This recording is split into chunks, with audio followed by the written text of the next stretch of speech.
Echani can help you, though they lack the stomach for certain jobs. They lack the resolve to do what needs to be done. The Echani believe in a non-existent warrior code of honor, and the Mandalorians prize credits above bloodshed. But I am Iridorian. Honor comes from slaying your opponent, and the true reward of any job is the taste of your foe's dying blood on your tongue. Yes, I'm not surprised. For a while, the Republic were hiring anyone they could get their hands on. Now they don't have any use for us mercs. It's too bad. I could have used the work. Canderous, I haven't seen you since the Republic broke our ranks at the Battle of Malachor. Ergeron, I see you've got some new guns to add to your collection. Times must have been profitable for you since the war. Very profitable. When the Republic defeated our fleets, I learned a valuable lesson. It's far better to be a freelance mercenary in a war than to be a soldier for the losing side. If you're here to offer me a job, I'm not interested right now. I got so many offers I can't keep up as it is. Maybe that Iridorian skullslacker at the bar, or the Echani nerf herder cowering in the corner is available.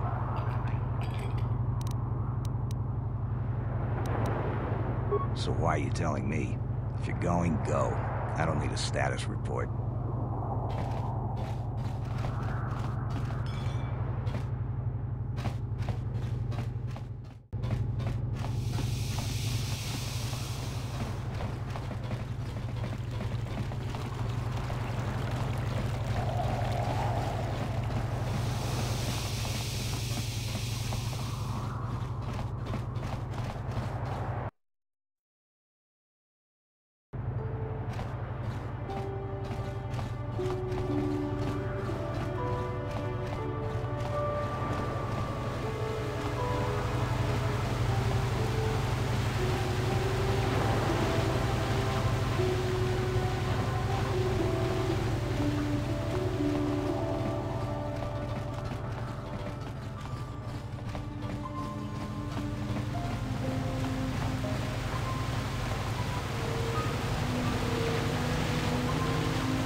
Ah, so we meet again, Canderous. It has been quite a long time. Joggy?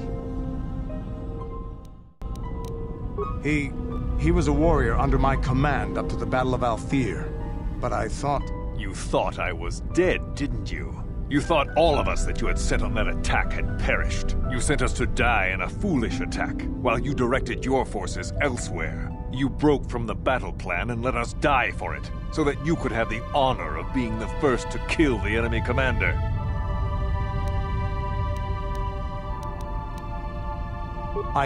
I did what was prudent at the time. If I had not done it, the battle would have... The battle would have been won anyway. I am tired of your excuses, Canderous. I have spent years tracking you down since the clans were banished, and I will not rest until I've had my vengeance.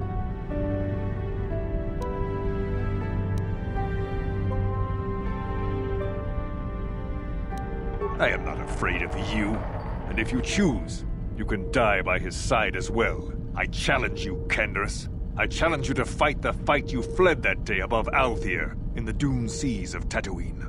I will be waiting for you.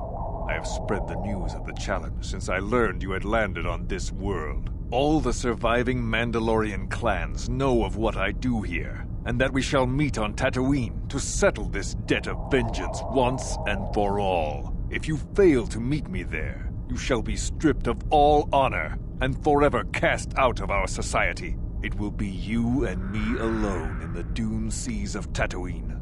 A final battle that can only end in death.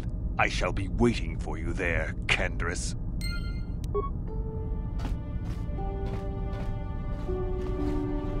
I've been given a challenge I can't ignore.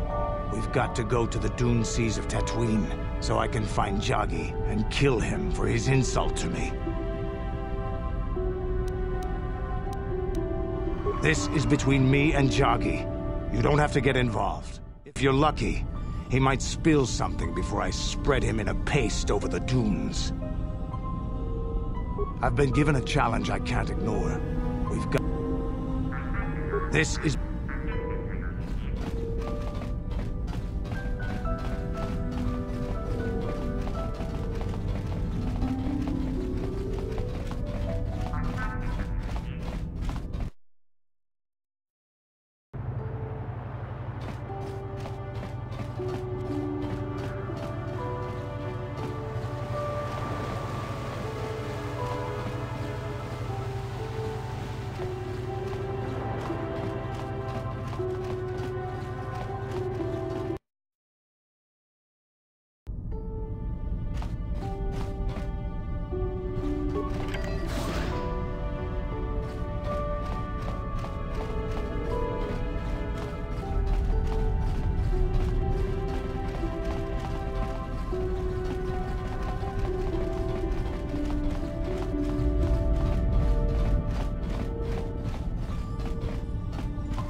I've been given a challenge I can't ignore.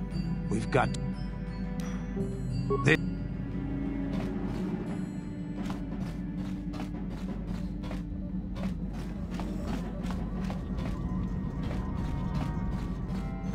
How may I be of assistance to you, Padawan?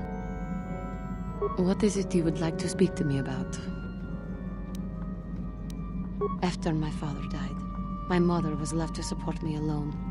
A single non-human woman, living in one of the worst, most violent slums on Taris. It was not easy for her. When my father was killed, it seemed that something in her began to die as well. She worked as hard as she was able. But over time, she began to waste away. I later learned that she was unable to get enough money to feed both of us, and had to start borrowing from the exchange. A band of cutthroats and smugglers. But even that was not enough. She hid what she was doing from me. She gave most of her food to me so that I would be strong, but she herself was suffering deeply from it. In the end, she could go on no longer, and collapsed at the cantina where she worked one day. She never recovered. There was nothing really that I could do for her. She left me no money, and no doctor would see her without being paid first. I sat by her bed for days as she lay there dying. I never want that to happen to someone I care about ever again. But there was still the money she had borrowed. She had never paid it back and made no provisions for her death. You must understand. The exchange is brutal. They care nothing for the life of a sentient being. They are the major suppliers of slaves on Taris. They thought it would be appropriate that, with my mother owing them money, the debt should be passed on to me. And with no way to pay, they took me by force. You have no idea what it is like to be bound like a beast and treated as such. It was the worst time of my life. They treated me like livestock. They were waiting for a buyer to give them some credits for me when the Jedi came to fight the Mandalorians. The Jedi could not abide by what they saw there, and drove the exchange from the face of the world, freeing those of us imprisoned there. But the Jedi soon left to fight their war, and I was left with a dream. I swore that I would become a Jedi. As soon as I had enough money to do it, I bought passage on a freighter headed for Dantooine, and we both know what has happened since then. I am grateful to you for having given me the opportunity to fulfill my dream, rather than become what I hated. Someday, I may make it up to you. But for now, let us keep on the task at hand. How may I be of assistance to you, Padawan? What is it you would like to speak to me about? Of course.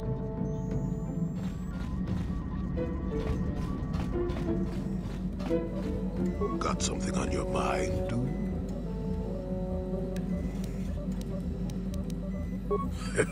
Who said I left the Jedi?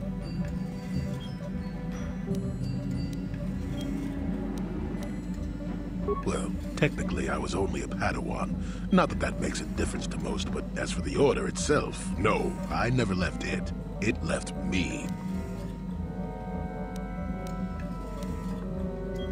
You know what I hate? Well, lots of things really, but I'm old and easily annoyed, but that's besides the point. What I really hate are how most people view the Jedi. Everyone thinks that the Jedi are perfect, that they can do no wrong. They think the Jedi Council is completely incapable of injustice.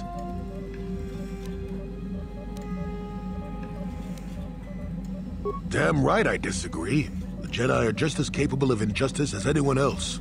They may try harder, sure, but sometimes they get it wrong. And I'm not even talking about how some of us fall to the dark side. No, that's plenty indication of our fallibility, but it's something else entirely. No, I'm talking about how more than often not, your average robe-wearing Jedi can try to do the right thing and still be completely wrong.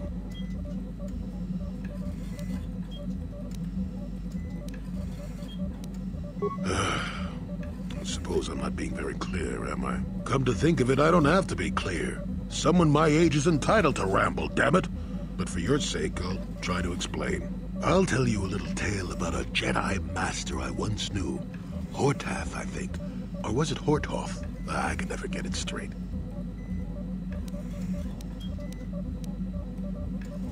Where was I then? Oh yes, Master Hortath. He was a kindly old Jedi who meant well, but the most nearsighted thing in the Corps, I swear. He would walk into walls, knock over tables, mistake apprentices for rancor beasts, that sort of thing. And he was too proud to submit to proper treatment. Some used to counsel him in the urge to use the Force, Master Hortath. Allow the Force to see for you. But he refused to believe that his eyes were failing. He simply squinted more and more as the years went on.